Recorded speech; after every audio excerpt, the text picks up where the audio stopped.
કૃષ્ણ, જય સિયારામ બધાને। આજની હનુમાન જયંતિના દિવસે એટલે કે હનુમાન જન્મ જયંતિના દિવસની આપ સર્વને ખૂબ ખૂબ શુભકામનાઓ।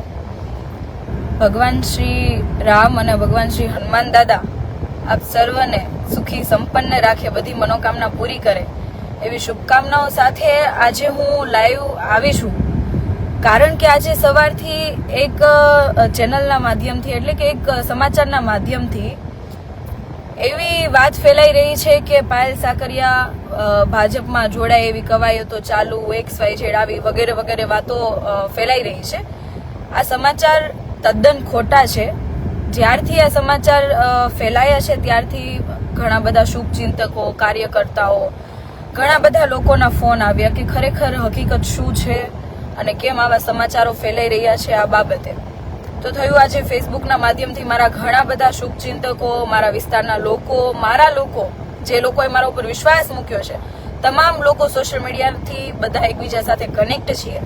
તો થયું કે સોશિયલ મીડિયાના માધ્યમથી આપણે લાઈવ આવીને જ મારા તમામ લોકો જેમણે મારા ઉપર વિશ્વાસ મૂકીને ભારતીય જનતા પાર્ટી એમણે જે કરેલા કામો છે, કુકર્મો છે, એમના કુકર્મોનું કહેવાય ને કે ભાઈ એમને પરચો બતાવવા માટે અથવા તો અમારા ઉપર જે વિશ્વાસ મૂકી દિલ્હીની અંદર જેવા કામો થયા છે એવા કામો ગુજરાતમાં પણ થાય એ આશાએ, અપેક્ષાએ અને આટલી નાની ઉંમરમાં જે વિશ્વાસ મૂક્યો અને કોર્પોરેટર બનાવ્યા ત્યારબાદ અમારી પાર્ટી એટલે કે આમ આદમી પાર્ટીના કાર્યકર્તાઓ, હોદ્દેદારોએ તમામે મારા ઉપર વિશ્વાસ મૂકીને વિરોધ પક્ષના નેતાની જવાબદારી મને આપી છે।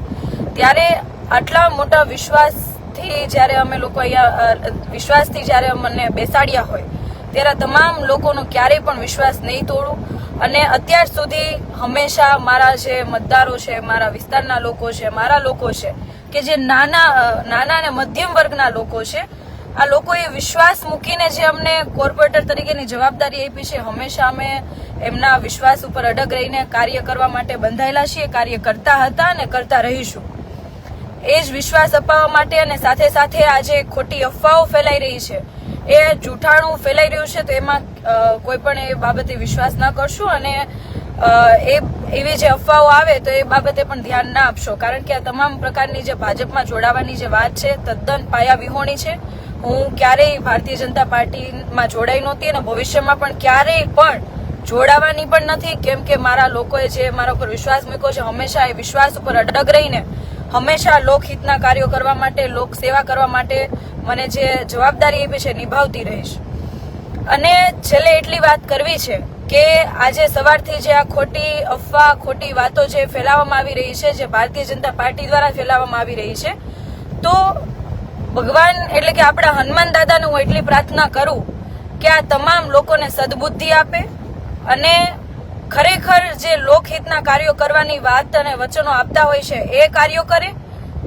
અત્યારે લોકસભાની ચૂંટણીનો માહોલ છે અને આ માહોલની અંદર આમ આદમી પાર્ટી ગુજરાતમાં 2 સીટો ઉપર લડી રહી છે, ભરૂચ લોકસભા અને ભાવનગર લોકસભા।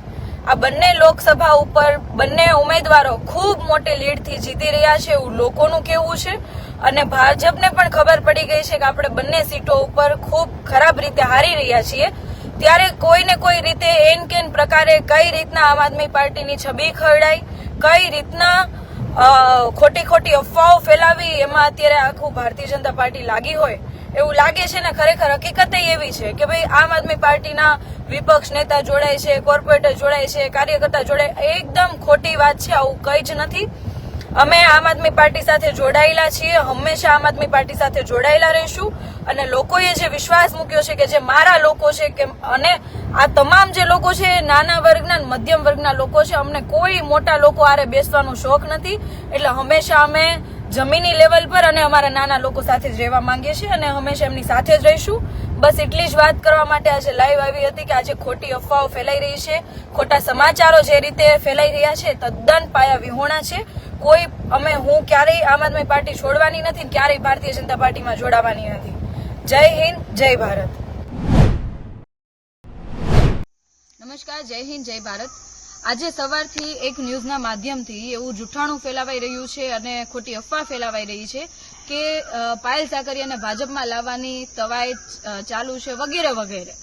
તો આ તદ્દન પાયાવિહોણી વાત છે, તદ્દન ખોટી વાત છે. આજે સવારના મને શુભચિંતકોના, કાર્યકર્તાઓના વગેરે ઘણા બધાના ફોન આવ્યા કે ખરેખર હકીકત શું છે. તો વિડીયોના માધ્યમથી હું તમામ લોકોને કહેવા માંગુ છું કે હું આમ આદમી પાર્ટીમાં માનનીય અરવિંદ કેજરીવાલજીની સૈનિક છું અને આવનારા સમયમાં પણ આમ આદમી પાર્ટી સાથે જોડાઈ રહીશ. હું ક્યારેય ભારતીય જનતા પાર્ટીમાં જોડાવાની નથી. આ એકદમ ન્યૂઝ ખોટા છે અને તદ્દન આ ખોટી વાત છે, પાયાવિહોણી વાત છે. અને મારા મતદારો જે લોકોએ જે મધ્યમ વર્ગના છે, નાના વર્ગના જે લોકો છે, એ લોકોએ મને આમ આદમી પાર્ટીના મેન્ડેટ ઉપર મત આપ્યા છે અને મને કોર્પોરેટર તરીકેની જવાબદારી મારા વિસ્તારના લોકોએ મને આપી છે. તો એમનો જે વિશ્વાસ મારા ઉપર છે ક્યારેય તૂટવા નહીં દઉં અને વિશ્વાસ પર ખરા ઉતરવાના હંમેશા અમે પ્રયાસ કર્યા છે અને આવનારા સમયમાં પણ પ્રયાસ કરતી રહીશ. સાથે સાથે આમ આદમી પાર્ટીમાં પણ મને તમામ કાર્યકર્તાઓના સ્નેહ, પ્રેમ અને તમામ જે અમારા આગેવાનો છે, તમામ લોકોએ મારા ઉપર વિશ્વાસ મૂકીને મને વિરોધ પક્ષ નેતાની જવાબદારી આપી છે. તો એમાં પણ હંમેશા હું સફળ થવાના અને કાર્યશીલ રહેવાના, વિશ્વાસ પર ખરા ઉતરવાના હંમેશા પ્રયાસ કર્યા છે અને આવનારા સમયમાં પણ કરતી રહીશ. છેલ્લે હું હનુમાન દાદાને એટલી પ્રાર્થના કરીશ કે આજે ભારતીય જનતા પાર્ટીના લોકો દ્વારા અને મીડિયાના માધ્યમથી જે આવું જૂઠાણું ફેલાવાઈ રહ્યું છે, એ જૂઠાણું ફેલાવનાર તમામ લોકોને સદબુદ્ધિ આપે અને આવનારા સમયમાં આવું કોઈ ફેક ન્યૂઝ ના ચલાવે એવી વિનંતી સાથે ફરી વખત હું જણાવું છું કે હું ક્યારેય ભારતીય જનતા પાર્ટીમાં જોડાવાની નથી. જય હિન્દ, જય ભારત.